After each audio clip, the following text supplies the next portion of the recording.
At 200 p.m. I was having a hard time getting the baby to sleep when the sound of a drilling wall came from downstairs. The baby woke up instantly and broke down crying. I was furious. I ran downstairs and was about to ask for help when I saw the contractor. "Oh, open. This is not my ex-boyfriend, who broke up because of fear of marriage and parenthood. You have 10 seconds to stop the renovation." I issued a final notice. He smoked a cigarette in no hurry and said, "On what grounds?" I sneered, "On the basis of your 2-month-old son sleeping upstairs." I regretted it the next day. Chagrined that I was too impulsive. I am a person. Once impulsive. Easy to mouth. Trouble out of the mouth. In the next few days, I didn't dare to go out at all, because I'll got every day in the neighborhood waiting for rabbits. Just want to catch me to ask the truth. But the family was going to run out of food if we didn't buy groceries. I put on a hat and mask and went downstairs fully armed. And sure enough, I saw him in the hallway swiping his cell phone aside. "Kaizako. Have a chat." The voice of death fell from the sky. Wrong person. I ran out the door without looking back. Run for what? He grabbed my sleeve and yanked me back. "Oh God." I glared at him angrily. If I didn't hurry back to the grocery store, the baby would wake up without seeing me and cry again. Algot looked at me and was silent for 2 seconds. Pushed me back to the elevator and pressed the light on the 18th floor. "I'm going to buy food for you. Remember to open the door later." After saying this, he didn't allow me to refuse and pressed the elevator door closing button. I watched the numbers gradually jumping upwards. My heart was confused and numb. I don't want to listen to him. I continued to go downstairs. And then in the moment when the elevator opened the door, I saw Algot gazing eerily at me. Chill hairs flew up in fear, and I fled back to the house in a panic. 20 minutes later, there was a knock on the door. The baby was still sleeping. Occasionally the corners of his lips moved slightly, like he was smiling in his dream. His silhouette, his features, everywhere looked like Algot. The man at the door didn't knock again, but I knew he was waiting for me. I hesitated for another moment, sighed, got up and walked over to open the door. Algot had already changed into his slippers, and without saying a word, he entered the house and put the groceries in the kitchen first, then went straight to his room. "Algot." I whispered to stop it, but it was no use. When I went to the baby's room, I saw him standing by the crib, looking at the little friend as if he was in thought. Not knowing what to say, I had to stand in the doorway like a child who had done something wrong. In fact, I was really a bit scared of him. After a while, Algot laid his eyes on me again, and with a jolt, I headed for the living room without looking back. He exits the room softly and quietly, whispering the door shut. I feel the devil closing in on me. And when I look up again, he's sitting at the other end of the couch. "Actually, it's not yours." I spoke weakly. He seemed to find it funny. "Not mine?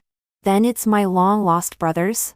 I bowed my head and hung my head and said, "It has nothing to do with you." He was unimpressed. "Then what were you so righteous about the other day?" "Can't I be righteous?" I went to every maternity checkup by myself. I bought all kinds of folic acid supplements during pregnancy by myself. And I bit the bullet and swiped the card for the monthly center. Even when my water broke, I called 120 by myself.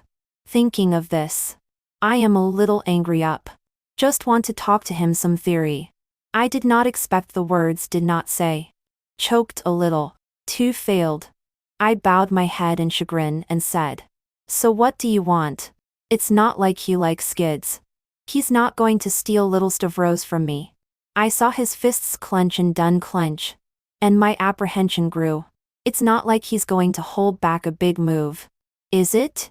It took a while before I heard him say, "Are you hungry?" Why didn't he give an inch like he did before? I froze for a moment, nodded honestly and said, "So hungry. I didn't even eat breakfast.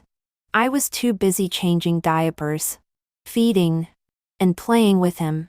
He lifted his breath as if he wanted to say something about me. Then loosened it. You go in first and rest. I'll make a lunch. And I went back into the room quite nonchalantly. Stavros wasn't awake yet, but started grunting and moving around. I put on some white noise and patted him gently. Perhaps because I was so tired and mentally stressed from the past few days. I fell asleep without realizing it. Even in my dreams. I was sleeping. Only in my dreams. I was gently cradled by Algot. I don't know how long it was. But I was awakened by the sound of Stavros sipping his fingers. A pair of big eyes looked at me blearily. I stroked his head. Baby. Are you hungry? The corner of his mouth was deflated, and he was about to cry out in the next second. Okay. Okay. Okay. Mommy will feed you. I sat up, leaned over the bed, and held him in my arms. Stavros had been eating for less than a minute when the door to the room opened. I didn't react for a moment. Algot opened the door and seemed startled. His hand hesitated to move on the handle. Closed the door. I was embarrassed beyond words and felt my face burning. Stavros is still slurping his food. Clear as day in this quiet room. Algot walked in and closed the door. I lost my breath for a moment. You can't go out. As if he hadn't heard me. He asked. Is there anything I can do for you? I cried and laughed. Well, get me some tissues. Algot only made a few simple home-cooked dishes. But I was about to be moved to tears as I ate. And I hadn't had a proper full meal since I left the monthly center. You didn't hire an aunt? Sister-in-law or something? He sat across from me, holding the dishes but not taking many bites. I paused. A little difficult to say. I have no money. He asked again. Why didn't you tell me you were pregnant? Are you starting to rehash the past? I whispered. Isn't this a breakup? Kaizuko. Algot tone cold. Eyes in the incomprehensible are almost overflowing. This is a big deal. You should at least inform me. I didn't know what to say. I didn't dare to continue eating. He was a little impatient. Urged. Speak.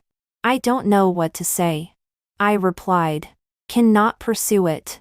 I was born. And did not trouble you what? You don't even tell me about this kind of thing. Algot gasped and laughed back. Broke up and didn't say the specific reason. Pregnant and also didn't say. Is that I think I don't have feelings for you, is it? You didn't want to get married and said you wanted to be a dink. Who dared to tell you about the pregnancy? I broke up. Yes. I just want to break up with you because of the pregnancy. Algot didn't say another word. I looked up. His lips pursed. His eyes are full of incredulity. Seems to think that this reason for breaking up is absurd and ridiculous. A moment later, he did not continue this topic. Picked up his cell phone, and did not know who to send a message to. After a while, put down the phone. Faintly said, I will hire a childcare sister-in-law to help you bring it. My lips moved. Wanted to refuse and swallowed. I don't know a lot of things. And I don't have time to read books and learn how to raise a child while bringing a baby and taking painting jobs online. Good. I responded. Just a moment later in the living room. The sound of Stavros crying came from his room. I got up and walked quickly to the bedroom. I don't know if he woke up from his nap and didn't see anyone. But his face was red from crying. Mommy's here. Mommy's here. I picked him up and rocked him gently. In the past, I would sing children's songs to him. But at the moment I was in a bad mood and had no strength. So I could only mechanically shake him from side to side. But he is more facetious. In a flash. No longer noisy. I looked down at him, but found that his eyes dripping straight at Algot. I slightly sideways. Do not want to let these two father and son stare at each other. To my surprise, Algot suddenly grabs my arm and tries to wrench me back. Stavros is also wiggling his ass in protest. What's the situation? I didn't do anything about it. So I simply put up my baby slightly and turned to Algot. Mumbling under my breath, who is this? Why is there a strange uncle here? Algot frowned at me and corrected. It's Dad. My whole body shook and suddenly my eyes watered. For a while, I had been struggling with what to do if Stavros asked Dad when he grew up. The answer that came to mind at the time was, "It's okay. Mommy doesn't have a daddy either. And you can grow up to be a man without a daddy." Algot picked up the hand rattle on the bed and waved it awkwardly at Stavros. With such an unskilled teasing. Stavros laughed at him. Kids' smiles are really healing. I could see the corners of Algot's lips curl up and his whole being soften a lot. "What's his name?" He turns his head to look at me. The smile in his eyes unabated. Looking warm and soft. "Lynn Stavros. The egg of eggs." These words are like plucking the whiskers of a forest tiger. Algot's gaze stops and his smile instantly closes. "Is a nickname. The first name is Stavros." Talk of talk. Seems to remember something. Let out a light laugh and said, "Good name. I hope whatever he has to say can be said properly." There was insinuated too. I suddenly remembered a problem. A few days in a row did not seem to hear the noise. So I asked, "You are doing renovations downstairs. Why can you say stop?" Algot blandly explained, "Because I am the owner." "Thank you." Have been loaded too. At night Algot still want to stay overnight. I was forced to throw out the door. I righteously said, "We're just Stavros, Mom and Dad now. Nothing more." He pulled the corner of his mouth. The light outside the door was not turned on. His face looked gloomy. His voice cool. "Okay." I took the key. "Come back tomorrow," said. Waved the key on his hand and walked away. The next day. The weather in early spring is a little good. I pushed the stroller and walked around the neighborhood twice. Soaking up the sun. A shadow was cast. And it was Algot. With a scowl on his face. I was startled and blurted out, "You don't have a smelly face every day. What if you scare the baby?" Algot froze. And after 2 seconds of silence, the fire in his eyes receded. He cleared his throat and said in a low voice, "Why don't you answer the phone?" I put my cell phone under the stroller, squatted down and turned it out. There are 10 missed calls inside. "What's the emergency?" I raised my eyes to look at him. "I just went to your house and he was breathing a little fast. And when I realized that you and Stavros weren't there, I thought." He didn't go on. "And I probably got it." And said, "Thought I'd run off with Stavros? How could that be? I don't have anywhere to go now. And I don't have any money. It's not like I haven't run off with it." He sank his voice, sounding a little hoarse. "Embarrassed," I said casually. "Send me a message before you come. Usually no one is looking for me at this time of the day." Algot looked straight at me. It suddenly occurred to me that I had deleted this guy after breaking up before. So he doesn't have my WeChat. I immediately silenced my voice, not daring to mention this again. For a long time, I heard him sigh softly, seemingly hiding a sense of powerlessness, and opened the WeChat QR code and said, "Add me." I hold the phone tightly. Before not so strong feeling. That familiar avatar is right in front of me. And I feel that as long as I add it, there will be a rope that will once again hold us both together. But the decision had been made to die of old age. It was also hard for me to erase this person from my heart. Not to add cannot. I sheepishly averted my eyes. Want to cover up to add a sentence. "You have my phone number." Texting is also fine. There was a brief moment of silence, and a stalemate that seemed to be frozen in place. Algot suddenly reaches out and pulls out my cell phone. And with some maneuvering, his avatar is lying in my address book. Okay. I put my phone in my pocket. I'll go back first. I don't know if I'm happy or sad that he's back in my life when we have a deeper bond. What's done is done. So I'll just have to take it as it comes. I turned and pushed the car in the direction of home. Algot did not follow me until I entered the building. I glanced back and realized that he was still standing in the same place. His silhouette looked a little lonely and disheveled. Was I being a little oversensitive? Always felt as if I had hurt him a little. After returning home, I put Stavros back on the crib and clicked on WeChat again. hesitating for a moment, but still didn't take the initiative to send a message to ask him. But a moment later, he sent a message over. I have a few aunts interviewed at 1000. In your living room Can? I immediately got energized. What I didn't expect was that the interview was mainly Algot asking. He seemed to have done a lot of homework. From the aunt's family. Asked about every experience of bringing up a child.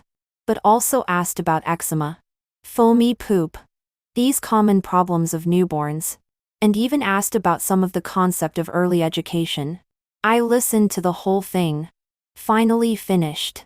His voice has been a little mute. The only thing I can do is to give him a cup of water. Worship, you are awesome. He took a sip of water, in a good mood, and asked me, which one do you think is good? I recalled. Said, the third good. Why? I couldn't tell you.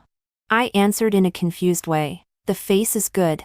I thought he would think I was perfunctory, but I didn't expect him to nod his head. Then the third. He actually approved of my suggestion? To be honest, it was a bit flattering. After my aunt came, my life could be said to have improved more than a little. This was manifested in the form of finally, I was able to eat 3 meals a day, sleep for more than 4 hours, and have time to put on a face mask in the morning and evening. On this day I asked Algot, can you come to see the baby today at 2 p.m? I want to go for a postpartum checkup. It took a while before I got his reply, yes. He came over this afternoon and brought his sister with him. I opened the door and didn't react for a while. His sister came to watch Auntie take care of the baby, and he drove me to the hospital. I sat on the passenger side without saying a word. Aren't you happy? He looked at me sideways. I just a little twisted in my heart. Your sister knows you have a baby. Your family should know it. He responded casually and asked. Feeling pressured? I was a little angry. But I didn't dare to attack. Depressed for a while or couldn't help but say, I don't want to be like this. Algot stopped at a red light and asked why. I'm not married to you. They're going to get involved when they find out. What will they think of Stavros? What will they? I couldn't say it. And after a pause I added, what will they think of me? Kaizuko. Algot said. What are you worried about? What they think of you is up to me. I will make them all like you. Algot's remark put me in a trance for a while. At my postpartum checkup, I was lectured by the doctor. You have to come over 42 days after delivery. Why did you come over 50 days ago? Because it's busier. I sheepishly bowed my head. In fact, I was not even going to do this. Just Auntie came to have time. The doctor was not surprised, and glanced at Algot next to him, and said, in addition to taking care of the baby, the father must also care for his wife. You know? I almost jumped when I heard those 2 words. Algot glanced at me and replied with a look of calm, got it. The doctor, probably thinking Algot was more reliable than I looked, directed his next words at him. The baby mama is not recovering particularly well, with a prolapsed uterus and bladder, and a heavy loss of pelvic floor muscle mobility. In short, tell her to practice more abdominal breathing and Kegel exercises and hold the baby less. Algot listened with a frown on his face. And I guess he didn't get it. Not only did he not understand, but he was also tricked into buying a pelvic floor muscle repair program. I didn't need to buy the treatment. And I didn't have time to go. I couldn't help but say in the car that I felt I had wasted my money. He was non-committal and digressed. Go eat. I shook my head. I have to go back. I'm going back. I don't know why. His mood is a bit low. I cannot say anything more. The car is quiet. After a while, he asked me, when you gave birth, did it go well? I was a bit distracted, and said perfunctorily, it went well. In fact, it did not go well. My uterine opening was very slow, and fever almost sent to the cesarean section, and finally I begged the head nurse to give me a chance. He asked, did it hurt? I said, no. How much did the baby weigh? 7 pounds. I looked at him sideways. And although I didn't understand why he was suddenly curious, in the spirit of work-like dedication, I suggested, "Why don't I organize a profile for you?" His eyes looked at the red light in front of him, and he smiled bitterly, the knot in his throat trolling slightly until the green light came on before he said, "Are you impatient? Where is it? I am so wrong."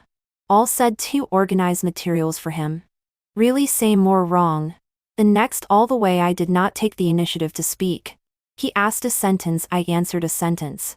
He stopped asking questions later. So I closed my eyes to refresh myself. A question came to my mind in a daze.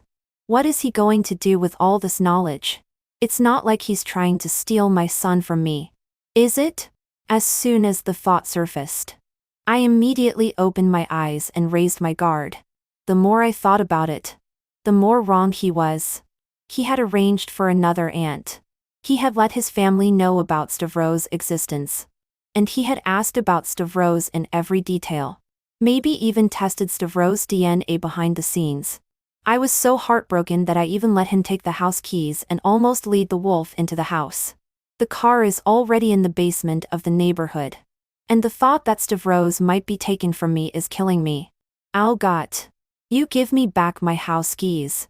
Algot froze for a moment and took the keys out of his pocket. What's wrong? The moment the keys were placed in my hand, I felt slightly more secure, but still a little apprehensive. I got out of the car and he followed. Do you want to go back first? I asked tentatively.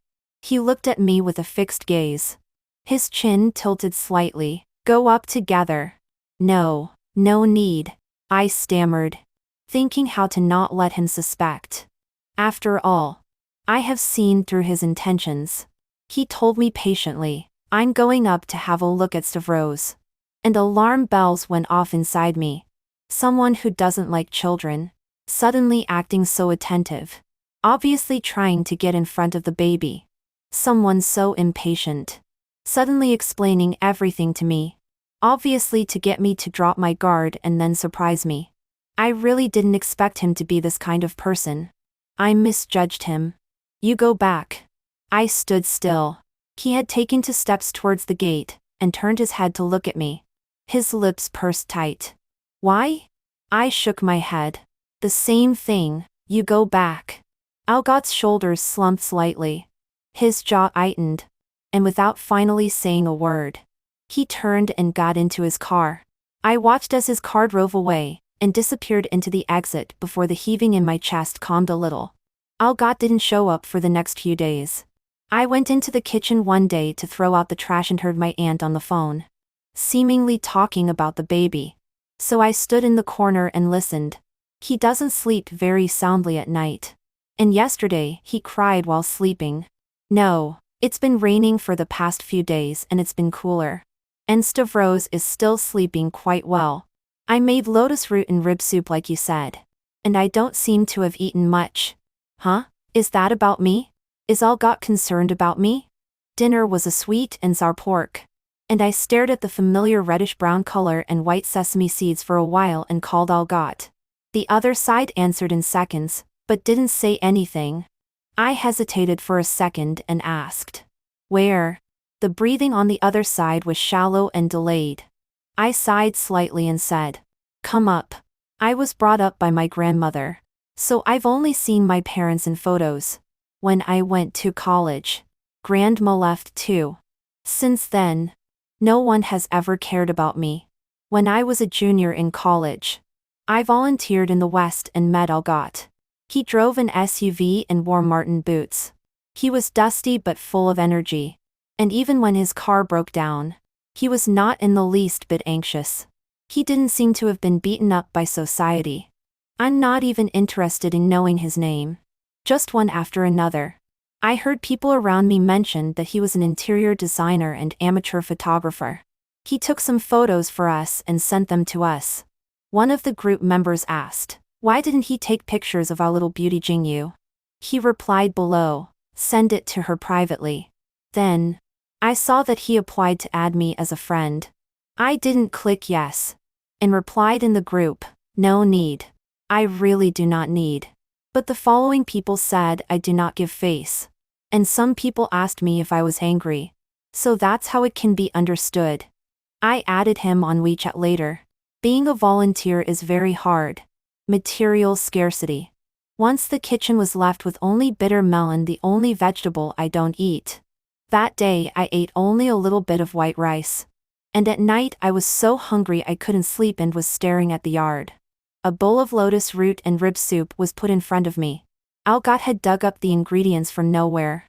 And I was so hungry I couldn't refuse. A bowl of lotus root soup planted a good feeling. I hid this good feeling. In the year of graduation. The ground was broken. He came to my graduation. The only relative I had. I decided to go with him when he put his arm around my shoulder and told me to look at the camera. It was for years in a flash. Now this man is sitting across from me. Algot. I licked my lips. I didn't have a good pregnancy with Stavros. I threw up really bad at first. Had itchy eczema so bad I couldn't sleep. And almost went into premature labor laying down for a week. His hand on the table clenched slightly. I looked up at him. A bitter lump in my throat. It was a rough birth. 2. With forceps. Algot's voice trembled as the knot in his throat twitched. Stavros went to the NICU as soon as he was born. And then stayed there for a few more days because of high jaundice.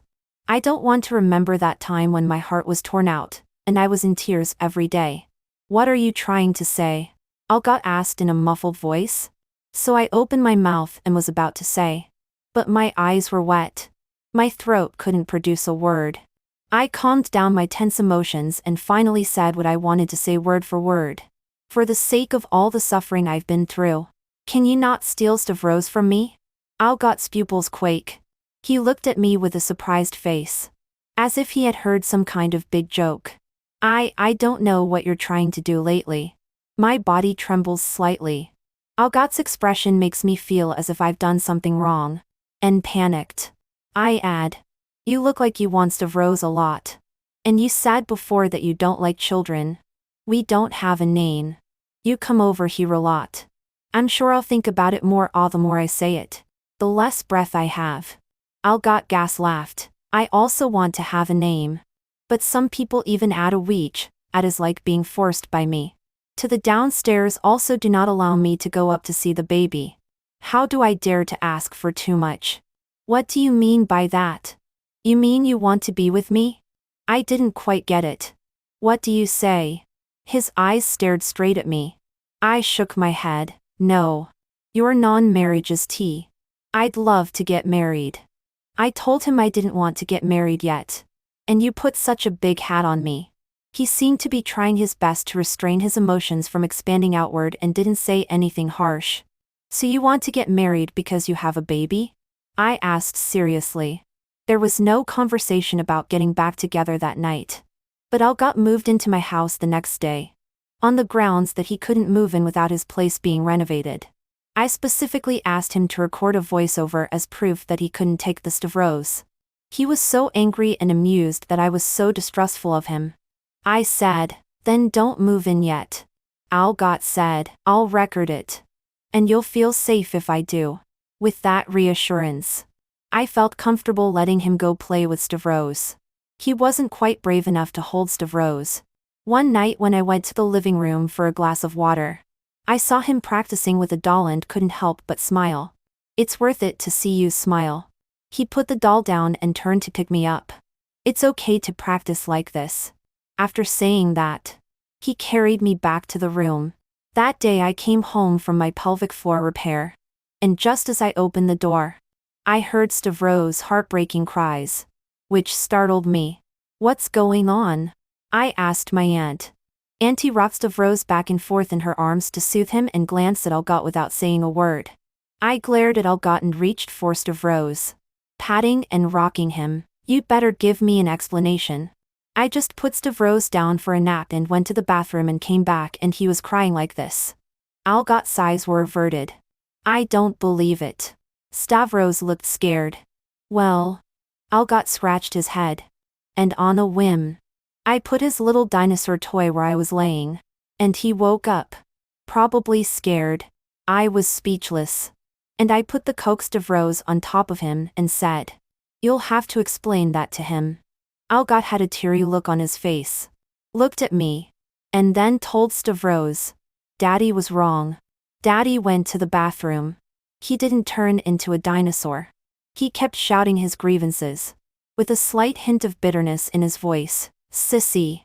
As soon as Stavros was involved, he got angry with me, and he was usually nonchalant to me. After I picked up the baby, he came over to me and tried to hug me, which I dodged. I put my son back on the bed and couldn't help but laugh as I watched him flutter his little hands and feet. I must like my son a little more now then. Algot lowered his eyes and sighed. "I feel that if I ask you to marry me now, you won't necessarily say yes." I was stunned and glanced at him, not quite sure if he was serious or joking. After all, he didn't want to get married at all before. I didn't dare to get my hopes up either. Algot looked at me 2 more times and suddenly asked again, "Then do you want to marry me?" I had mixed feelings in my heart, but finally nodded in accordance with my heart.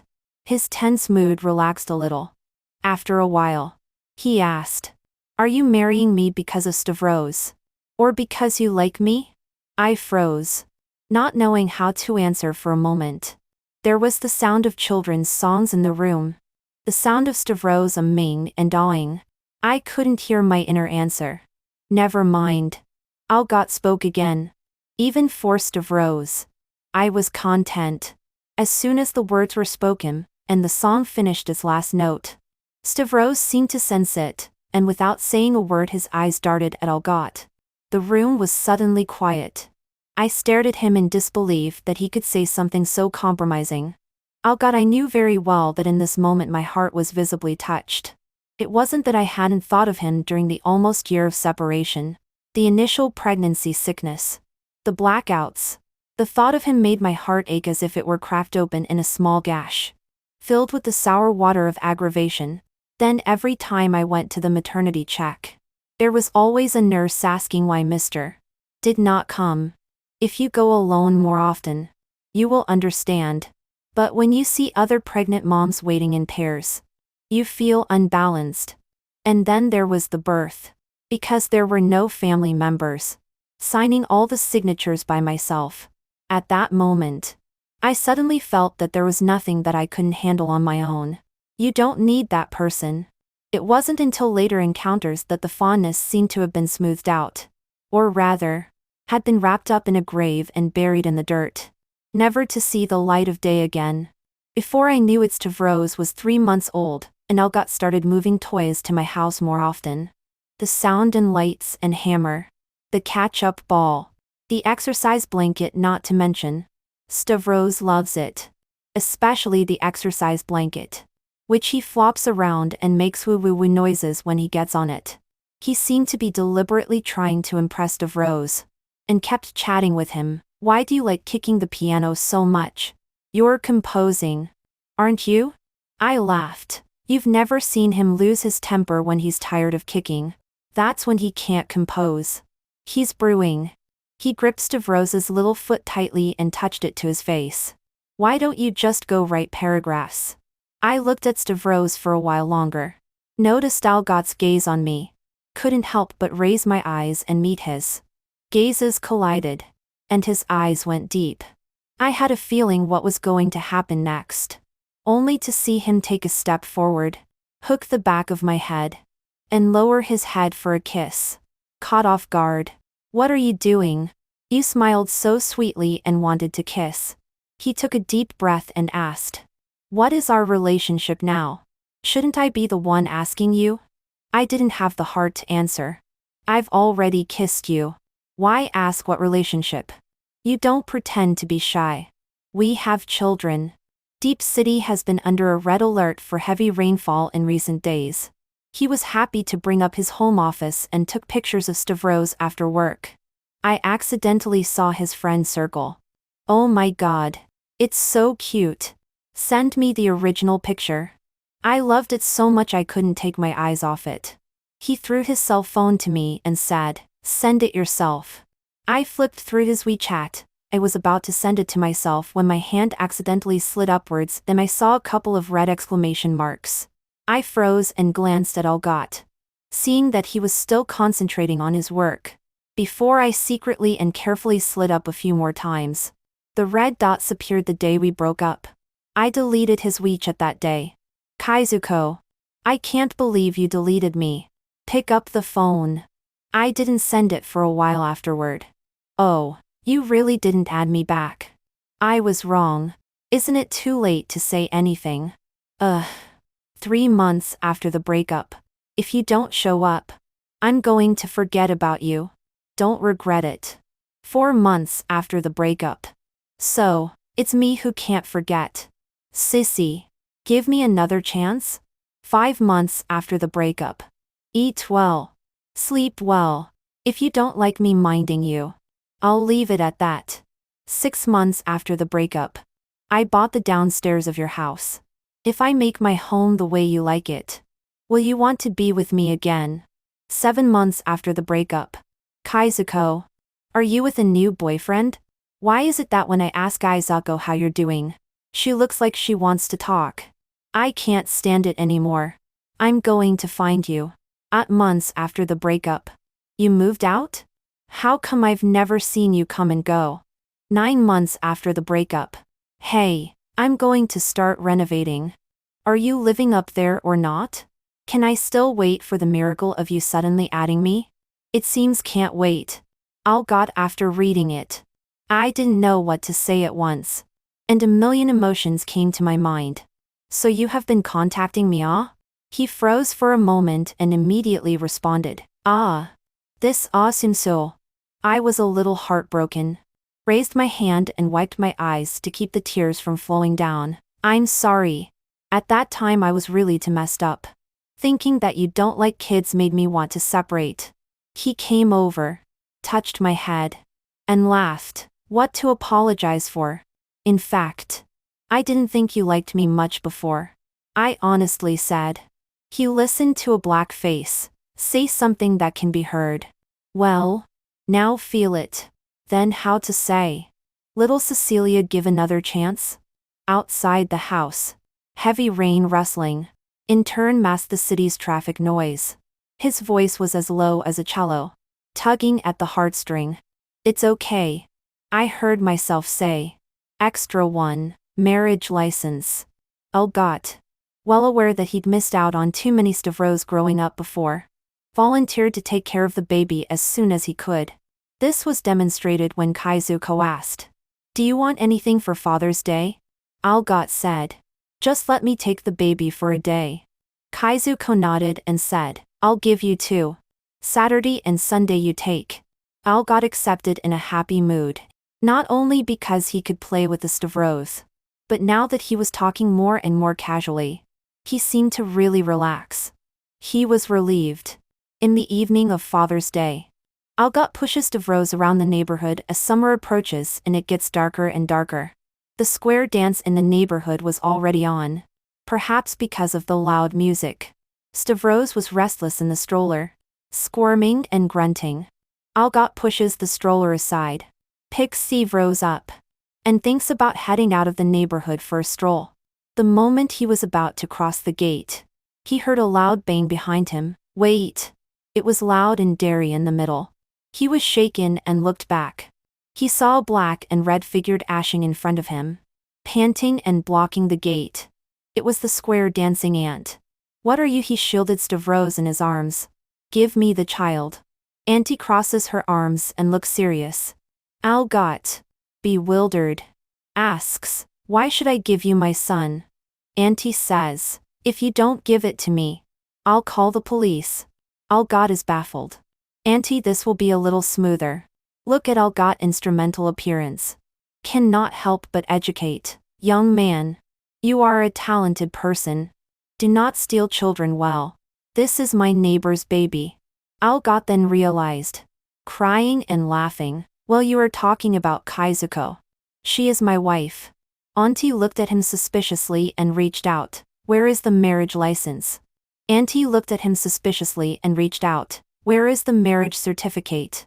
Algot said vaguely with a wink. I don't have it with me, but I can go home and get it. Antai knew he was lying at first glance.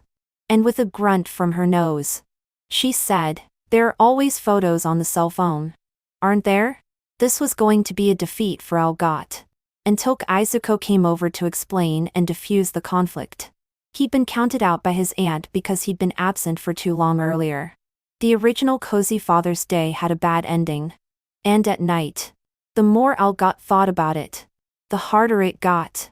When Izuko finished showering and laying on the bed, he couldn't wait to say, get a license. Tomorrow is a good day. Kaizuko, stunned, laughed. Civil Affairs Bureau also need to make an appointment. Algot will believe. Check. Really is. And tomorrow is already booked. Until the moment before he went to sleep. His mood was gray. And next day for lunch, Algot took the helm and made a couple of dishes. He himself knew Kaizuko's taste very well. Colorful and fragrant. She ate happily. Algot thought about it and said, I think this meal worthy of a certificate.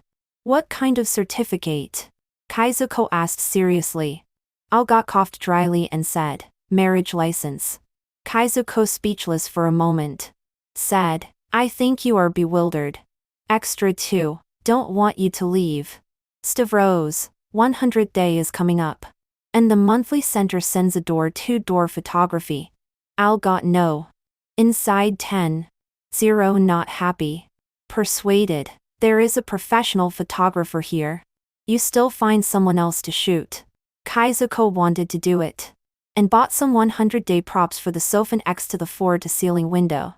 As the evening light streamed in, her figure looked warm and relaxed. Algot wanted to hide her even more.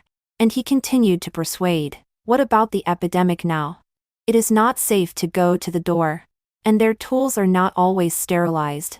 The district will register the nucleic acid. They also sterilized well. Our professional photography agencies. Kaizuko see the trick. Algot had no choice. He went over, pulled her up and hugged her vaguely, and asked, what time will they come over tomorrow? At 2 p.m. I think it will take 2 or 3 hours to finish. Okay. Then I'll try to be back in time. Kaizuko nodded, but didn't take his words seriously. The next day, Stavros was very cooperative. And the photographer praised him, saying that Stavros lifted his head very well. His little expression was on point. He didn't cry or fuss. He was really an angel baby. Kaizuko was so impressed that he couldn't resist paying for a few extra shots. The weather in the middle of summer can change at any time. And after the photos were chosen, a torrential downpour came down. Before the photographer left, he said, we're lucky it wasn't raining when we took the photos. In another part of the city, Algot's car was stuck in a traffic jam. The rain pelted the windshield so hard that no matter how hard the windshield wipers scraped, his eyes were blurry. He looked at his watch and thought about calling Izuko. It thought about his attitude yesterday when he didn't want to do the shoot. And he couldn't bring himself to do it. He rushed and finally arrived home at about 5 o'clock. The photographer had already left and Kaizuko was still looking at the photos on her iPad. This one was so cute. She was so eager to share it that she didn't realize he was blushing. Algot took a cursory glance at the screen and as far as the eye could see, apart from the single picture of Stavros, it was a picture of the two of them together. Beautiful as a fairy tale. But he wasn't in the story. Why don't you wait for me? His breath was suppressed. And a sly take tugged at his heart. Huh? I thought you didn't want to be photographed. Kaizuko realized that his facial muscles were slightly tense. Algot gave a shallow grunt and turned towards the table. The back of his face was even a bit aggrieved. Kaizuko looked at him for a couple of moments, pondering. The next day Izuko went out to go to the publishing house. She had a manga work ready to communicate about publishing. The same weather was repeating itself. 1 minute it was sunny and clear. And the next, it was storming. Why don't you have dinner before you go? The editor's sister winked and suggested gently. Kaizuko thought about it, agreed, and sent a message to her aunt. Both of them are new moms. And they can't stop talking about it. Originally thought that only an hour or so had passed. Kaizuko was shocked when she picked up her cell phone. It was already 10 o'clock at night. And the screen was densely populated with Algot's WeChat and missed calls. Where is it? His voice trembled slightly. Kaizuko gave the address. Within half an hour, his car appeared. He got out of the car before she could open the door. She stopped and he walked towards her. Then hugged her tightly. Kaizuko's shoulder blades ached from the circle. And she whispered, "What's wrong?" Algot barely managed to tense up as he said, "I thought something had happened to you." The voice took on an indescribable huskiness. Like his throat had been dipped in seawater. Salty and rough. She froze when she heard it. Algot in front of her. Rarely lose their temper. She light and her tone. Joking, "I'll be fine. Stavros can't live without his mom. I can't live without you," Algot said, not caring about her face. Just wanting to get rid of the pain and suffering she had experienced in the previous 3 hours. Algot was not concerned about saving face. And wanted to express the torment, uncertainty and overwhelm he had experienced in the previous 3 hours. Kaizuko momentarily speechless. Sore throat. Heart seems to be hit by these words. Instantly crazy beating. In the past, I have always felt that anyone who leaves can get by. Algot went on to say. His breath fell heavily on her neck. Warm and provocative. But just now, when I think of the possibility that something might happen to you, I feel so much pain. The kind of pain that I can't accept. Kaizuko's eyes were wet. She wrapped her arms around his waist and said softly, "I'm sorry. I'll make sure to report it to you next time." A week later, the 100-day photo came out. Algot mouth and body. Cannot help but send a friend circle. With the text, "She and son." He asked, "Don't you post friend circles?" Kaizuko blinked. "I have already posted." Algot swiped and froze when he saw it. His heart pounding. It was a hand-drawn picture of her family of 3.